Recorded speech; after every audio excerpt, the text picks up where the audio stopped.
हमारा मसीह में आने से पहले का जो जीवन होता है वो जीवन पूरा का पूरा अनुचित लाभ से भरा हुआ होता है। अनुचित लाभ जो कि उचित नहीं है, उनसे हमारा जीवन भरा हुआ होता है। अनुचित लाभ से भरे हुए हमारे जीवन की जो श्रेणी है उनको कुछ नाम दिए गए हैं कि हम पहले कैसे होते हैं। हम अनुचित लाभ से भरे हुए सदोमी होते हैं, अमोरी होते हैं। हम अनुचित लाभ से भरे हुए मिस्र देश के वासी होते हैं।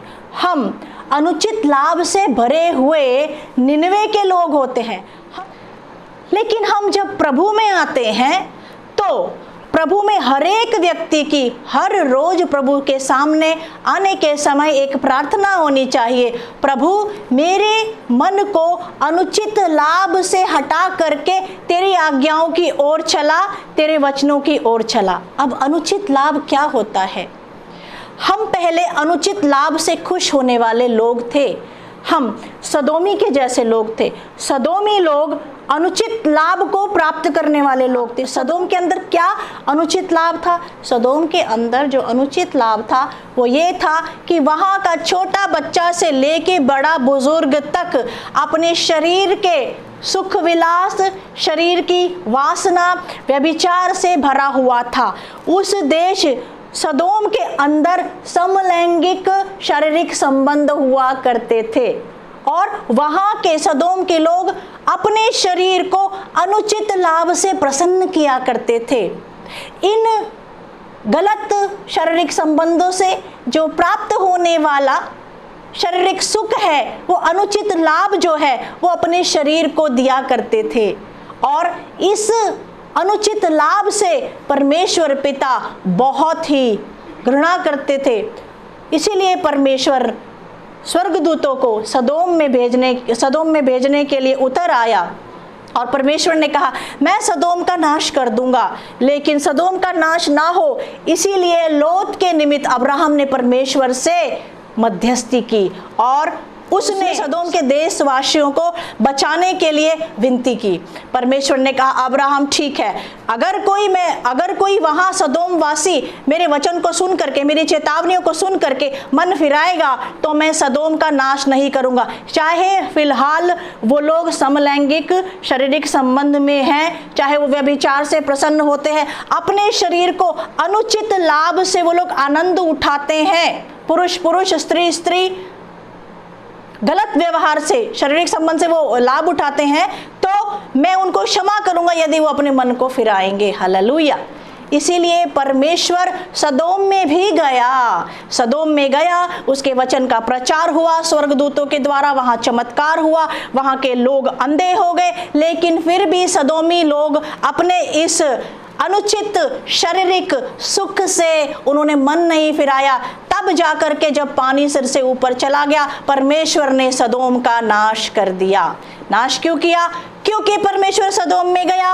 अनुचित लाभ से वो लोग अपने शरीर को अनुचित कामों से लाभ पहुंचाते थे, परमेश्वर को वो पसंद नहीं था। परमेश्वर ने मौका दिया, उन्होंने मन नहीं फिराया, इसलिए परमेश्वर का वचन वहां पर गया और उन्होंने पश्चाताप ना किया, इसलिए वो लोग नष्ट हो गए। परमेश्वर सदोम में भी गया क्योंकि वहां के लोग अनुचित तरीके से शारीरिक को सुख देते थे, शरीर को लाभ पहुंचाते थे, परमेश्वर उनसे खफा थे, इसलिए वो नाश हो गए। आज परमेश्वर का आत्मा आपसे पूछ रहा है, क्या आप अपने शरीर को अनुचित लाभ से प्रसन्न करते हो? प्रभु में आने से पहले हम सदोमी थे, लेकिन प्रभु में आने के बाद तो हम यरूशलेम है ना। हालेलुया। हम यरूशलेम है ना।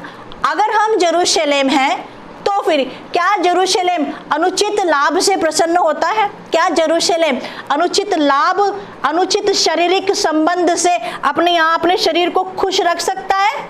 आज यरूशलेम से परमेश्वर ये पूछ रहे हैं। हालेलुया। मसीह व्यक्ति क्या अनुचित लाभ से, फायदे से प्रसन्न होता है? परमेश्वर का भजनकार कर रहा है और वो ये प्रार्थना कर रहा है, गीत लिखने वाला ऐसा प्रार्थना कर रहा है कि मेरे मन को अनुचित लाभ की ओर मत लेके जा। इसका मतलब मतलब हे यरूशलेम, हे क्षमा परिवार, प्रभु के लोगों, मसीह लोगों, आपका मन भी कभी कभी अनुचित लाभ की ओर जाता है।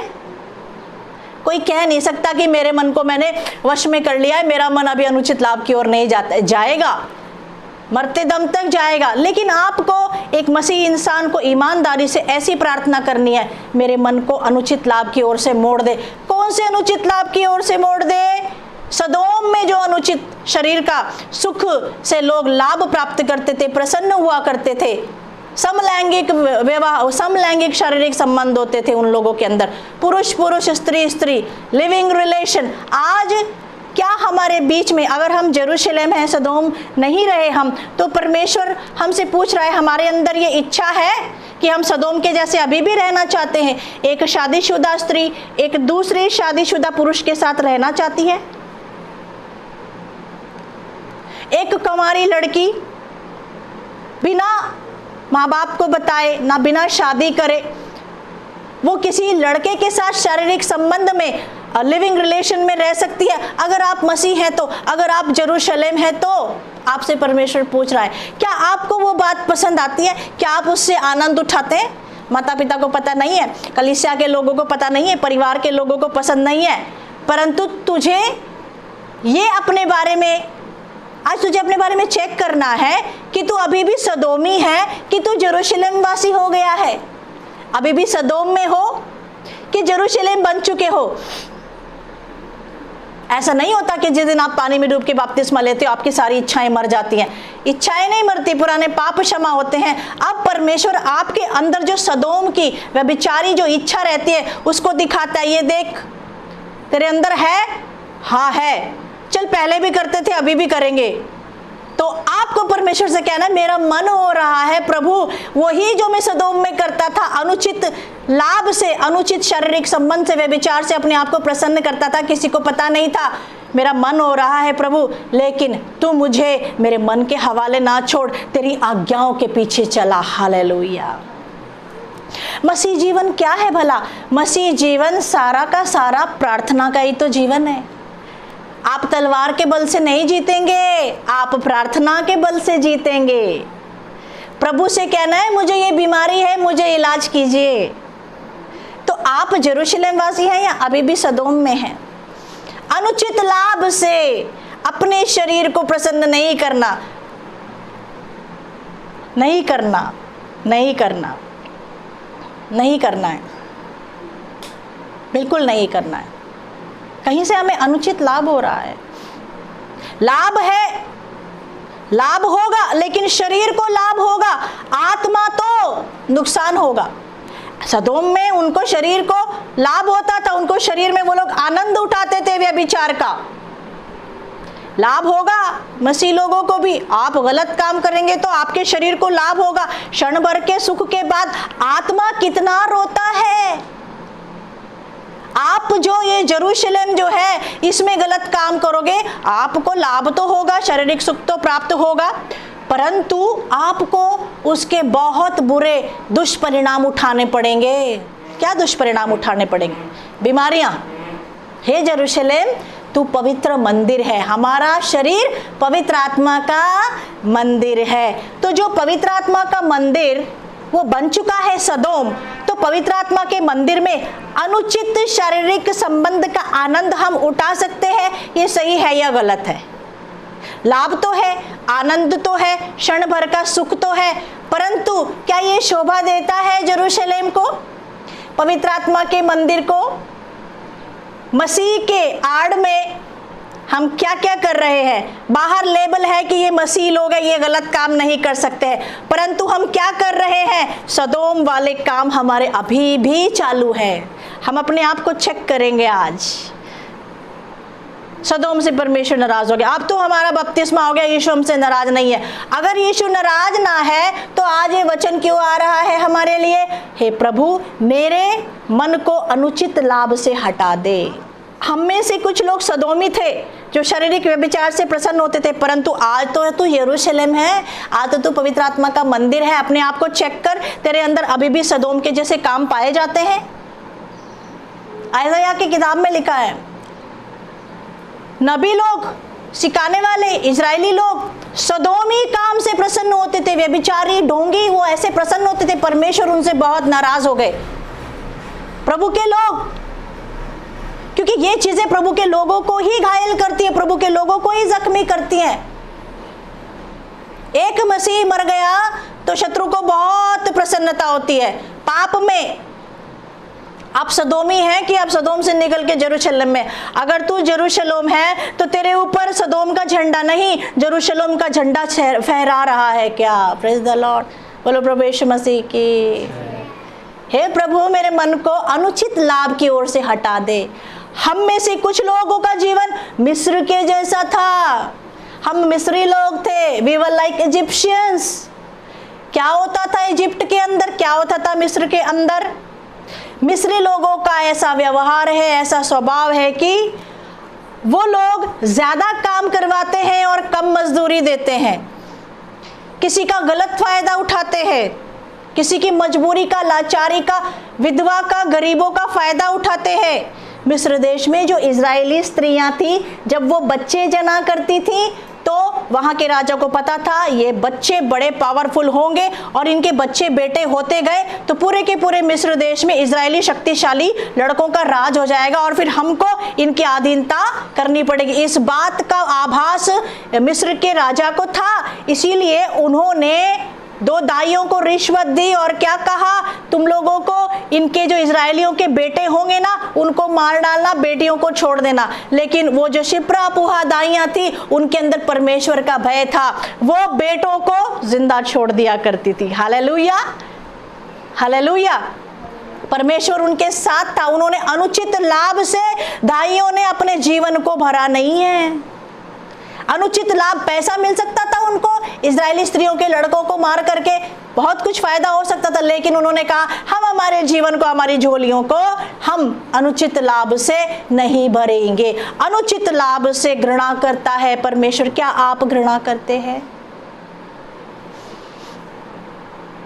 अनुचित लाभ, अनुचित लाभ। किसी से आपने वादा किया कि आप उसको किसी काम का 100 रुपया देंगे, आपने उससे काम करवाया लेकिन आपने उसको 10 रुपया दिया, वो अनुचित लाभ से आपने अपनी झोली भरी है। वो चीज खुदा को पसंद नहीं है। ब्याज पे पैसा दिया है आपने, कोई इंसान हाथ फैलाकर आपसे पैसे मांग रहा है, अगर आपके पास है तो बिना ब्याज के दो। परमेश्वर का वचन कहता है मदद करो अगर तेरी शक्ति है तो। लेकिन उसने मांगा, आपने इतना ब्याज से उसको पैसा दिया कि वो उसकी मजबूरी थी, उसने उस समय लिया लेकिन वो ब्याज नहीं चुका पा रहा है।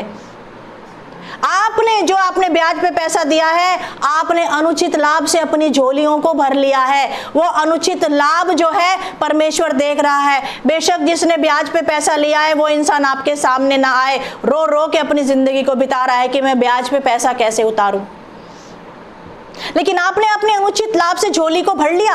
आपने क्यों किया ऐसा काम? अनुचित लाभ से अपनी झोलियों को भर लेना, किसी विधवा को, किसी गरीब को सताना, उसका नाजायज फायदा उठाना मिस्र देश का स्वभाव होता है। किसी लड़की के साथ, किसी लड़की के साथ प्यार करना, प्रेम संबंध स्थापित करना और विवाह से पहले उसके साथ शारीरिक संबंध स्थापित करना, हम शादी कर लेंगे, हम शादी कर लेंगे। अनुचित लाभ से अपने आप को सुख पहुंचाना, उसकी मजबूरी का फायदा उठाना, धोखा करना मिस्र लोगों का स्वभाव होता है। और समय आने पर शादी नहीं करना, यह मिस्र लोगों का स्वभाव होता है। यह अनुचित लाभ से। क्या आप ऐसे हैं?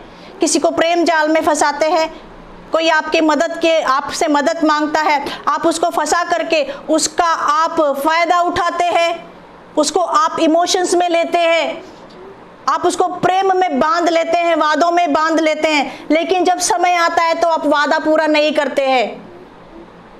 मिस्र का स्वभाव है, अनुचित लाभ से अप्रसन्न होता है परमेश्वर। आप ऐसे करते हो? Hallelujah, praise the Lord. आप जो आज यरूशलेम बन गए हैं, आप जो मिस्र के लोग थे, आज भी क्या आप ब्याज पे पैसा देते हैं, किसी गरीब को, किसी मजबूर को, किसी विधवा को फंसाते हैं, किसी से प्रेम प्रसंग करते हैं, उसके शरीर को इस्तेमाल करते हैं और आपका मन भर जाने के बाद आप फोन भी बंद कर देते हैं, आप बात ही नहीं करते हैं और आप शादी से भी अल्ले गल्ले बताते हैं, आप शादी ना करने के भी बहाने बताते हैं। वो तो चुप है, वो तो चुप है। जिसको तुमने अनुचित, जिससे तुमने अनुचित लाभ प्राप्त किया, वो तो चुप है, लेकिन वो बोल रहा है आज। मिस्र का अनुचित लाभ करने का इच्छा है, हम भी सता रहे हैं किसी को, हम भी किसी मजबूर का फायदा उठा रहे हैं। सदोम का स्वभाव हमारे अंदर है, अनुचित लाभ चाहिए मुझे। प्रभु के सामने कबूली करना है, प्रभु मेज से पहले। हम प्रभु में आने से पहले निन्वे होते हैं, अक्षमा करने वाले, लड़ाई करने वाले, झगड़ा करने वाले, घृणा करने वाले, जाति भेद करने वाले। मेरी जाति ऊंची, तेरी जाति नीची, तू इस जाति का है, तू छोटा है, तेरे हाथ से पानी नहीं पी सकता, तू बड़ी जाति का है। निन्वे के जैसा स्वभाव हमारे अंदर, और हम दूसरों को कष्ट पहुंचाने वाले, हम दूसरों की हत्या करने वाले, निन्वे के जैसे, परमेश्वर के ही शत्रु, इज़राइल के ही शत्रु, यरूशलेम के ही शत्रु। यीशु कहता है जा निन्वे में, कहता नहीं जाऊंगा, भेज के ही रहा। और निन्वे में भी परमेश्वर गया, हालेलुया। निन्वे में परमेश्वर गया, वचन का प्रचार हुआ। बाइबल ऐसा कहती है, ना तो सदोम ने मन फिराया, ना मिस्र ने मन फिराया, परंतु निन्वे ने मन फिराया, हालेलुया। और परमेश्वर ने पूरे निन्वे को क्षमा किया, हालेलुया। आप प्रभु में आ गए, आपने ये देख लिया, प्रभु ने आपके शत्रु को क्षमा कर दिया, प्रभु ने क्षमा कर दिया उस व्यक्ति को, क्योंकि उसने पश्चाताप किया है और आपको दिख रहा है। लेकिन आप उसको क्षमा नहीं कर रहे हैं और आप कहते हो मैं यरूशलेम हूँ, मैं इज़राइल हूँ, मेरा शरीर पवित्र आत्मा का मंदिर है, परंतु आप उस व्यक्ति को क्षमा नहीं कर रहे हो। आपका मुंह इधर, आप सोचते हैं वो पहले प्रेज द लॉर्ड करे करने वाले। अगर परमेश्वर हमें हमारे गुनाहों को, गलतियों को दिखा रहा है, छोटे छोटे छोटे छोटे दाग धब्बों को दिखा रहा है, तो बोलो प्रभु मेरे दाग धब्बे दूर कर, आत्मा के। प्रभु दूर करेगा। पश्चाताप किया निन्वे के गाय ने, निन्वे के पशुओं ने भी, पुरुषों ने भी, सबने पश्चाताप करा, सबका परमेश्वर ने सबको क्षमा किया, हालेलुया, प्रेज द लॉर्ड। आप सदोमी हैं, आप मिस्री हैं कि आप निन्वे वाले हैं? नहीं, हम इन तीनों में से कोई नहीं है, हम तो यरूशलेम में हैं, हमारा शरीर पवित्र आत्मा का मंदिर है, हालेलुया, प्रेज द लॉर्ड। अगर आपका शरीर पवित्र आत्मा का मंदिर है तो पड़ोसियों से ज़्यादा आप अपने आप को धर्मी क्यों समझते हैं? आप ब्याज पे पैसा क्यों देते हो? आप दूसरे की बहू, बेटी, पुरुष, स्त्री, भाई की तरफ नजरें क्यों गाड़ते हो? हम तो यरूशलेम है।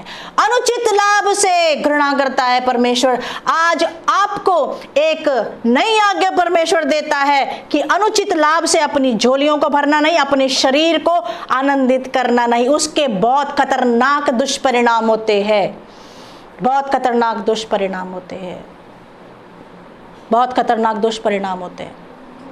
यहूदा इस्करियोत ने अपने जीवन को अनुचित लाभ की कमाई से भर लिया। अनुचित लाभ, जो पैसा प्रभु के मंदिर में चढ़ाया जाता था, उसके ऊपर उसकी दृष्टि थी। खुदा को ही उसने बेच डाला, खुदा के बेटे को बेच डाला। अनुचित लाभ से कब तक जिंदा रहेगा रे यहूदा इस्करियोत? कब तक? हनन्याह सफीरा ने जो प्रभु को अर्पण करने का था उसी को हाथ लगाया। उनको किसी ने कहा नहीं था, उस समय कोई नियम कानून नहीं था, उसी को हाथ लगाया और पतरस के सामने आकर के झूठ बोला।